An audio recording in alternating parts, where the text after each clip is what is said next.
By the end of this video, you'll know exactly how to edit named ranges in Google Sheets, so you can keep your formulas organized and your spreadsheets running smoothly. Named ranges are one of those features that once you start using them, you'll wonder how you ever managed without them. They turn cryptic cell references like C5 into something meaningful like total sales, which makes your formulas much easier to read and audit. If you find this helpful, please like and subscribe, and let's get started. To begin editing a named range, you first need to open the Named Ranges panel. There are two quick ways to do this, and knowing both will save you time depending on where you are in your workflow. The most straightforward method is to go up to the top menu, click on Data, and then scroll down to the option that says Named Ranges. When you click that, a sidebar will slide in from the right side of your screen, showing you every named range currently set up in your spreadsheet. The alternative method is a bit of a shortcut for power users. Look at the far left of the formula bar, just above the column headers. You'll see a small box that usually displays the active cell reference, like A1 or C5. Next to that box is a tiny drop-down arrow. Click it, and at the bottom of the list that appears, you'll see an option that says Manage Named Ranges. Clicking that opens the exact same sidebar. Both routes get you to the same place, so use whichever feels more natural. One common pitfall here is that beginners sometimes miss that drop-down arrow because it's very small, so keep an eye out for it if you prefer the shortcut. Once the Named Ranges sidebar is open, you'll see a list of all the named ranges in your document. Each entry shows the name and the range it currently references. To edit one, simply hover your cursor over the row of the range you want to modify. You'll notice that a small pencil icon appears on the far right when you hover. Click that pencil icon, and the sidebar will transform into an editing view for that specific named range. If you accidentally click the name itself instead of the pencil, don't worry, you can still get to the edit screen by clicking the three-dot menu that also appears on hover.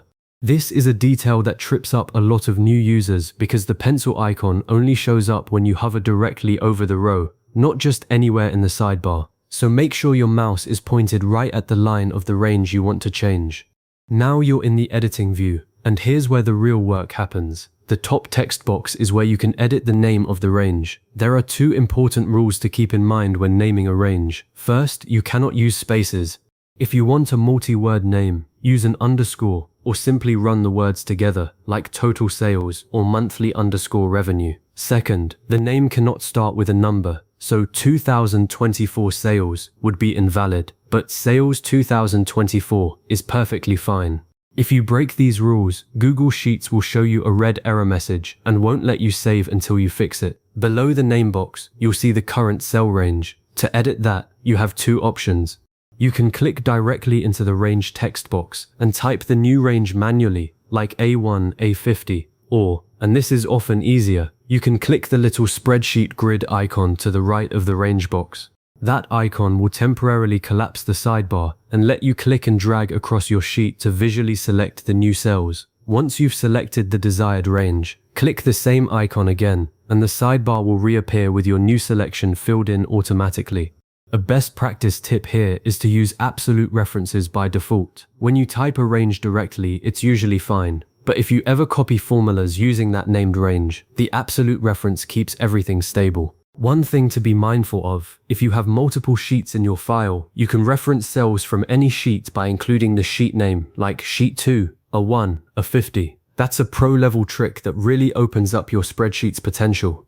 After you've made your changes to the name or the range, all that's left is to save them. At the very bottom of the sidebar, you'll see a blue button labeled Done. Click that, and your edits are applied immediately.